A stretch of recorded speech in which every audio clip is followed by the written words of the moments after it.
Hello, ladies and gentlemen. Welcome to another Sheffield United Way match reaction. I am reacting to Sheffield United knocking out Wrexham, and that was out of the FA Cup fourth round. And I thought that Wrexham were already through to the fifth round. It's a bit weird. Sure, I saw a tweet that they were tweeting Spurs saying, "We see you, Spurs." However they do it, how do they do it? We see you, Spurs. We see you, Sheffield United, who just knocked Wrexham out. I'm not going to be this salty all night. That wound me up. And I've just seen a video on social media of Billy Sharp calling them out as well. Fair enough. Completely and utterly fair enough, because there was no need. There were no need for them to go and tweet Spurs. And I know that's probably nothing to do with the players, probably to do with the social media team trying to ramp it up even more. But you got to beat the Blades at Bramall Lane first, which not many teams have done this season. Not many teams at all. So, yeah, they came to Bramall Lane. They were fantastic. They were really, really good. Probably didn't deserve to lose 3-1. I called it, by the way, on the preview. Absolutely nail on the head. Couldn't be any more right. I said that we were going to win 3-1 and we were going to score 2 late goals. Now, I thought we were going to score a goal in like the 80th minute and the 85th, not in the bloody 90th and 95th or whatever it was. Oh, but the Blades really, really did make us worry throughout this game, because this could have easily gone to Wrexham. It really could have. And yes, I'm being salty about them already thinking that they're through to the fifth round against Spurs. But Wrexham were fantastic yet again. That's 2 games we've played Wrexham, and they've been great. With a depleted side, by the way, we know how hard it is to play professional football when you've not got your best players playing. Now, they've got Super Paul Mullin. I just don't think you understand. Fantastic penalty for the first one, not so much for the second one, but we'll get there. We will get there. Anyway, not a shout out in the slightest to Sheffield United tonight. Nothing to do with on the pitch, completely off the pitch. Me and my mates got to the match at about 7:15 for a match that started at 7:45. Didn't get in until 10 past 8, something like that. So we missed a good 20-25 minutes of the game. So if anything happened in that first 20-25 minutes, I wouldn't know. But saying that, we were talking to the people around us, and it didn't sound like much happened in those 15-20 minutes. We were watching them on our phone anyway, so we didn't miss anything. I'm sure we didn't. But the first real kind of chance of note was probably the easiest chance of the whole night, including penalties for Wrexham.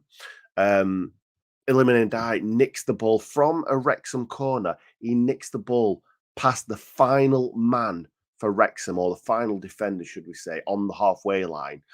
James McAtee sprinting through with Iliman Ndiaye right at the side of him. It was kind of like he did, can't remember which game it was now, he ran through earlier on at Bramall Lane, all the way through, and then side-footed it past the goalkeeper really simply. And it looked like a carbon copy of that one. I think Illiman played him through, and then I think it might have been Millwall, and he side-footed it into the corner. It looked like a carbon copy of that, but Illiman stood right at the side of him. You've got to square it. It doesn't matter. In FIFA terms, it's called a tramp goal. It needed to tramp it there. Just pass it across to Illiman, and it's 1-0. It's easy. It's easy. We're going into the half time with 1 goal in the bank. And yeah, unfortunately, he rolls it past the post. Illy cannot believe it. He stood right next to him like, what are you doing? So yeah, really poor from McAtee there. But in the first half, he was breaking those lines really, really well. Ball going through the midfield, and then he's on at him, on at the defence. Koulibaly, Berger, McAtee, I thought they all played pretty well. I was a little bit disappointed with Illy tonight. He obviously created the final goal. wriggled away from his man really well and kind of set McAtee on his way for it to end up to Sanderberger to finish the game off. But Illy didn't do a great deal tonight. There was one other chance that was on the 35th minute, I believe it was. Ilimanidai kind of wriggles his way through on the right-hand side, and then Anel runs onto it. Instead of letting Illy take the shot, Anel runs onto it, has a shot. It's good to see him in the box because Anel's not been getting forward enough for me recently. So it was good to see him in the box, strike the ball towards goal, but it's kind of straight at the goalkeeper. But Lainton makes a really good save as well. By the way, when I got to the match, or finally got into into my seat, I was like, that doesn't look like Mark Howard. That's somebody else. And I had a quick look at the team, and he wasn't even on the bench. So I found out from him afterwards that it was a groin strain. I think it was. What did he say? It was a dead leg. He had a dead leg, Mark Howard. So that's why he wasn't playing today. My mate, Mark Howard. So we'd say.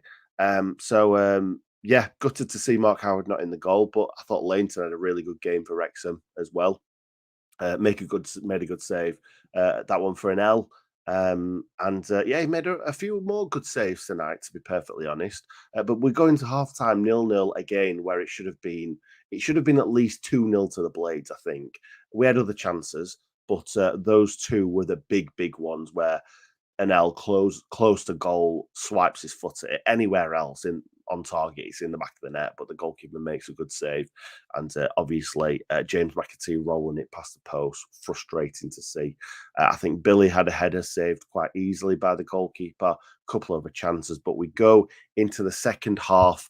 And then, do you know what? It was like a carbon copy of the first game against Wrexham, because Wrexham came at us in that second half. They really did. But really early on, we get that goal. It was a great move. Bash into Osborne. Osborne with a fantastic through ball to Anel. And Anel does what Anel does best, and that is get on the score sheet. He hasn't got on the score sheet for a while, so it was really nice to see him slam the goal past the goalkeeper. He wasn't picked up, was he? That was the thing. Osborne gets the ball. He's looking like he's going to put the ball into the box, and he plays that kind of reverse pass through to Anel, where he's making that run where Basham used to run into. But it's a fantastic finish from Anel. That is like a seasoned striker, the way they hit that. It looked like, I think the goalkeeper was thinking he's probably going to go across him from that angle, but he hits it in that front stick right high up. Impossible for Lainton to keep that out. So very good goal to send the Blades 1-0 up, and Anel did the celebration as well, which I've been seeing on social media, which was fantastic banter. In the 57th minute, I've got written down here, Sander plays a through ball to James McAtee, which all he needs to do is let it roll on through. He's one-on-one with the goalkeeper. Hit it with your right, whatever you want to do. He side foots it back to Billy Sharp. I don't think Billy Sharp's expecting this at all, because in that position, Billy Sharp wouldn't pass the ball.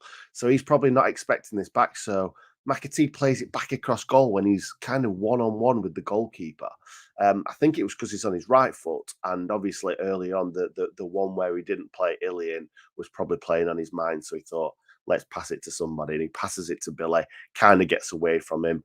Lainton gets down low, makes a good save. Billy Sharp on his left foot can't find the back of the net. Not on this occasion, anyway. He does later on in the game. In the 58th minute, that is when Wrexham got their penalty. Now, Chris Basham pulls him outside the box.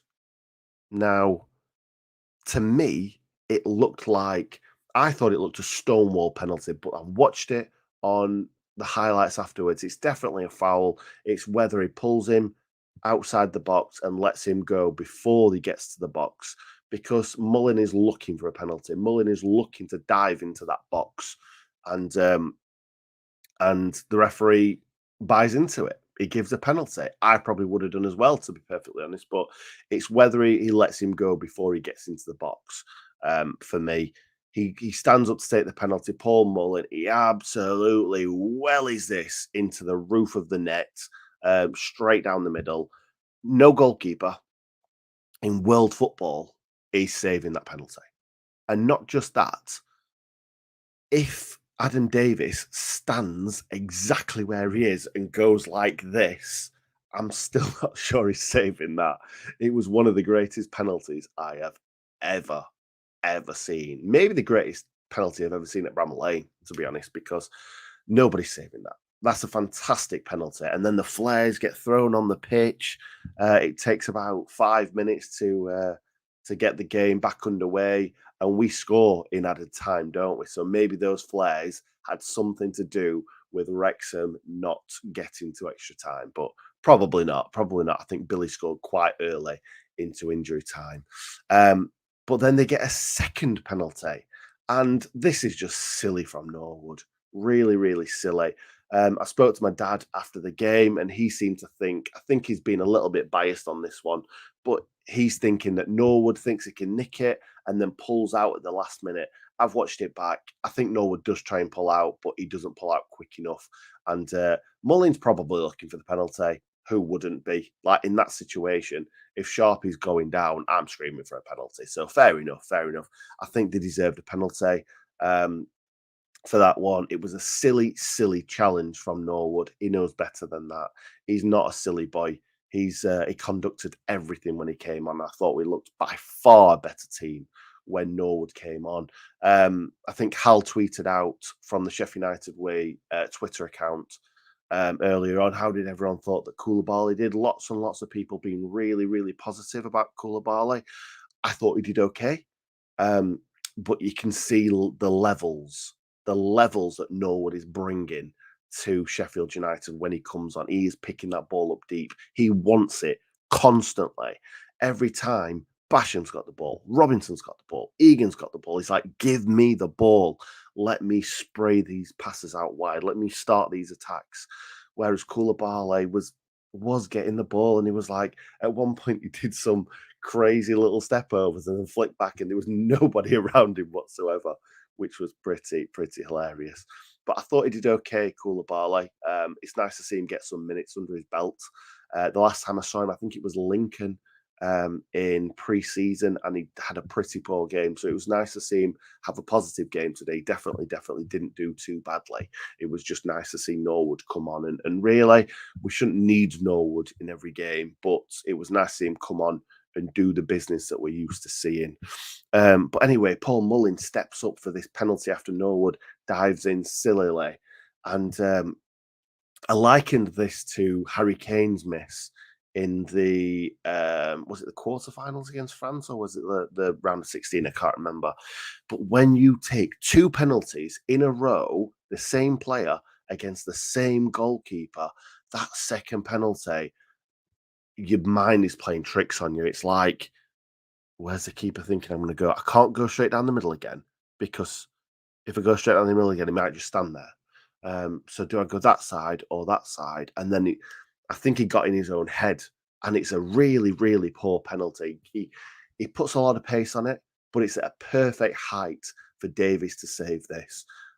It reminded me of the Cadra penalty for Blackburn last season, where he puts loads of pace on it, but it's just a perfect height for Wes, that one. This one's a perfect height for Adam Davis. Don't get me wrong, makes a really good save. And the funny thing about Adam Davis this season, he's not had many games. Obviously, Wes got sent off and had a 3-match ban, and he's played in some cup games.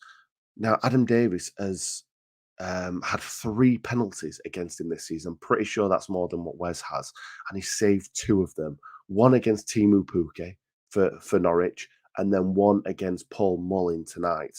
Yes, he's let one in. Oh, that's 4 actually, isn't it? Because obviously 2 tonight. But obviously fantastic penalty from Paul Mullin first. Second one, not as good. Very, very good save. Very, very good height for him. And then Paul Mullin gets brought off because I think he picks up a little bit of an injury. So, yeah, I didn't want to see him go off. I like Paul. I think he's a fantastic striker. I think he was giving our fans a bit of jip at the end of the game, which Billy Sharp does that all the time. So I'm for it. I'm all for it. It makes football a lot more fun. Yeah, I think he's a fantastic striker. I would, I don't think he would look. This might be a crazy, crazy comment, but I don't think he would look out of place.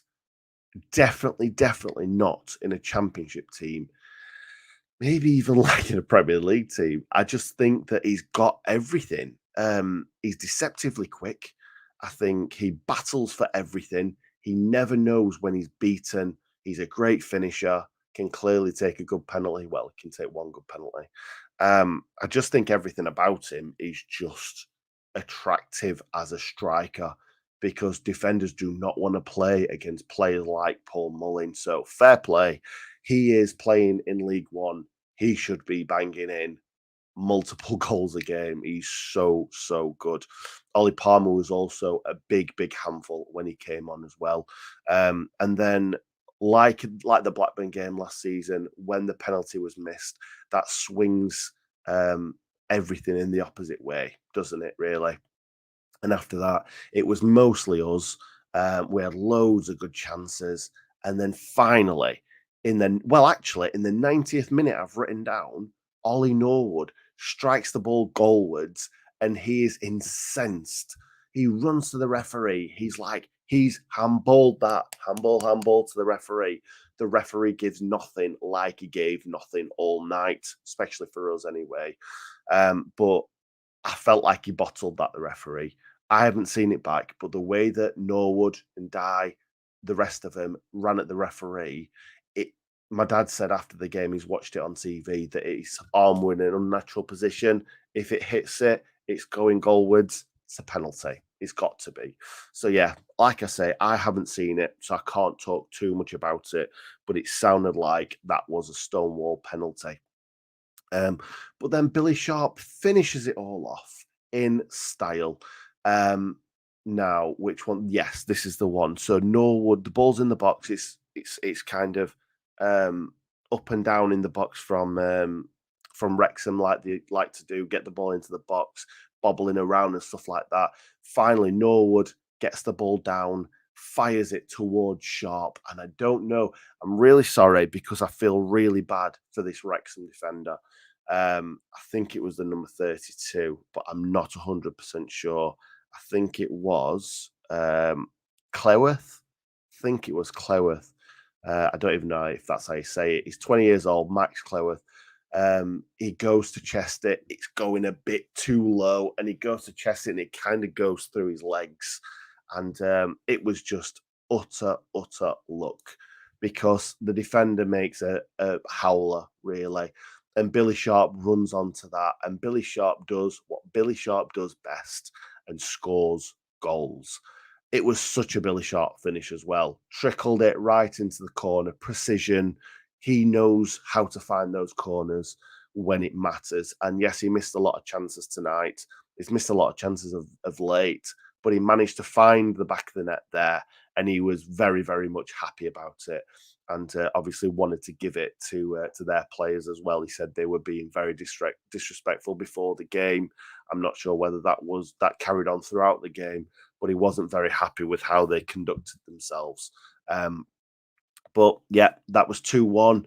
Wrexham looked to try and get back in the game. They were still pushing the envelope, still trying to get back into it. And then the ball gets played out to Ndai. He wriggles away from his man. They're trying to pull him back. They're trying to foul him. He gets away. He plays McAtee in. It's just behind McAtee. He kind of does like a sliding sort of pirouette tackle. And then Norwood just comes in and absolutely smashes their player, wins the ball. It just lands perfect for McAtee, I think it is. Plays a lovely through ball to Sanderberger, and he finds the back of the net, high up, top corner. Yeah, Laneton can do nothing about that one. So late in the game. What minute was it? So Billy Sharp was 90 plus 4 and Sander was 90 plus 6. I thought Sharp was earlier than that. But fantastic to see. The Blades go marching on 3-1. Hopefully that gives us, I don't know, a little bit of confidence going into the championship season because we've not done great as of late, to be honest. We've been kind of picking points up, picking 3 points up here, there, and everywhere without actually playing too well. I thought we played all right in patches tonight. It's good to see us score 3 goals because can't remember the last time we scored 3 goals other than the FA Cup against Wrexham on our patch really because it's been 1 goal, it's been 1-0s, it's been 2-1s. We want to see more. We want to see more goals. We want to see more emphatic wins, and we've got a lot of comments to get through. So yeah, let's give it a little bit of time. One thing that I do want to say is that Iliman and I got absolutely nothing from the referee tonight. He got his shirt pulled off his back multiple times. I'm surprised his shirt wasn't ripped off his back. The referee, right in front of it, every time just did nothing. And like sometimes he came away with the ball, but the times when he didn't and it got kind of recycled by Wrexham, we just stood around like, where's his free kick? Where's his bloody free kick, for God's sake? So, yeah, not good from the referee. I thought the referee had a shocker tonight. I thought both penalties, as long as they're in the box, should have been given. But other than that, we probably should have had a penalty. Um, yeah, countless fouls that we should have had. They were just pulling his left, right, and centre. Yep, Thomas absolutely called it. I did 3-1 with 2 late goals. Who'd have thought it? Good job, Sheffield. Hope we both get promoted. Sheffield United. Remember, it's Sheffield United. Good shout, Philippe. Well done, Fleetwood Town. Sheffield Wednesday's gone out tonight, lost 1-0 away at Fleetwood. You love to see it in the 60th minute. Not as good as scoring in the 90th minute, but mine's a double. Thank you very much. First real look at Koulibaly tonight. Looked pretty decent. If Doyle isn't fit, got to play him there instead of Osborne. I agree. I do agree with that. Hi, Nick. Hi. Hi. Just got in. Nice to see you tonight, Nick. Thank you very much. Did you see me tonight? I've met loads and loads of blades tonight. It's always weird when you sit in different places because obviously I couldn't get my season ticket seat. Managed to sit a little bit close to the middle, which was nice. But then I saw so many people that I'm not used to seeing on that stand, and so many people came up to me and were like, "Hi Nick, hi Nick, hi Nick, hi Nick." So it was fantastic to see. Really enjoyed meeting as many people as possible, as well as meeting them at Indigo as well before, and we went for a few drinks. So yeah, well done, Billy. Class told in the end, definitely not a penalty. Cracking save from Adam Davis. All a cracking tie. Absolutely. Big shout out to Wrexham. As a Wrexham fan, good luck with the next round. Thank you very much. Really appreciate that. Really do appreciate that. We have got Spurs in the next round. Fully deserved in the end. Made it tough. Second half was clinical when we needed to. Cheerio, Wrexham, indeed. Oops. Yeah, I'm a bit harsh on Wrexham, to be fair, but it is a bit annoying. It was all kind of Wrexham before the game, all about Wrexham playing Tottenham, all about Ryan Reynolds and Rob McElhenney. Yeah, it's just great to see us. Yeah, put them out, to be honest. Say NL surname, Ahmed Hodzic. There you go. It's not hard. It's not hard when you've been saying it on a channel for 3, 4, 5 months. Yes, I'm not going to repeat that, but yes, absolutely. No idea why flares were going off at the 60th minute. That's when they scored, wasn't it? That's the reason why. Um, thought it was an L late night. Did I say Basham that pulled him back? It was an L that pulled him back. I thought it was Basham at the time, and when I looked, it was an L. So sorry about that. It was a very late night. You are right. I'm trying to get through some of these comments. I'm probably not going to spend too much looking through comments. Apologies for that. Mullin reminds me of Vardy, plays the ref. Do you know what? Somebody said exactly that tonight. I think my mate Ash said that tonight. Reminds me of Vardy as well, and obviously likes to get the crowd riled up as well a little bit. Vardy sharp-esque. Don't say Prem. Yeah, absolutely. Well, it looks better than our strikers. You're not wrong, mate. You're not wrong. 46 in 66. I'm assuming that is how many goals Paul Mullin's got. Mullin, a very good striker. He's a diver, yes, but he's playing way below the level is absolutely, absolutely. He's their best player by a mile. But I do think that Ollie Palmer really does offer a lot. He's just a massive, massive bloke that is great in the air and holds the ball up really well. So fair enough. Wrexham is a League One team. They probably are. They probably are. But they still gave us a run for our money. We're second in the Championship.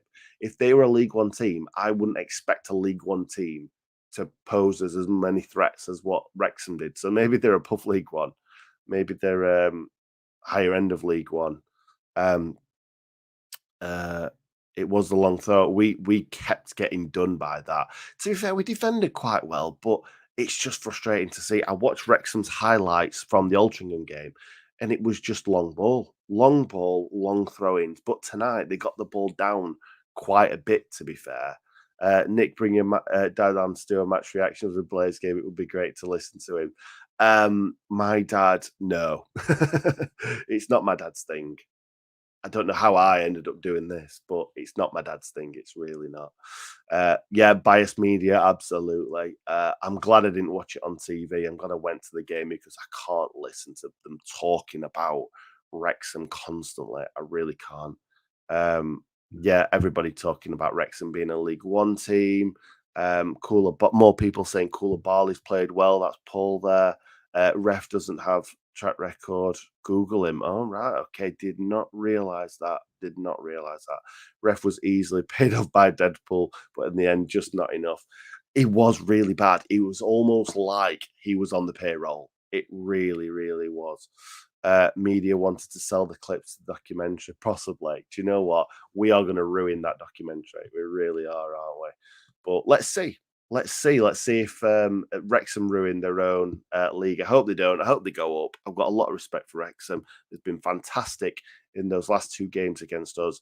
Hope they go up. Hope they do well. Enjoy the Wrexham documentary as well. So, yeah, Paul's absolutely right. Get liking this on YouTube, Facebook, wherever you're watching it right now. Most of the comments are just people saying that the referee was not very well, biased, in other words. Roy Keane looked embarrassed after Billy's interview. Not sure why he was embarrassed. They had no threat once Mullin went off. We dealt with the long throw so much better than the first game. You're absolutely right, Alessandro. We really, really did. Yeah, I do think that when Mullin went off, they lost everything up front. They just did not. Um, Nothing stuck. Nothing stuck. And Palmer just doesn't have the legs that Mullin has. So, yeah, they didn't have a lot. And when Mullin went off, I think it was, well, yeah, it was still 1-1 when Mullin went off. So, yeah, I think he wanted to stay on 1-2, obviously win them the game, get them through, but also to redeem himself from missing that penalty because he will be thinking about that all night. And yes, before people say in the comments, he didn't miss the penalty. Davis saved the penalty, but it wasn't a great pen. So anyway, I think we should leave it there. Thank you very much for watching, guys. Make sure you like this before you go away.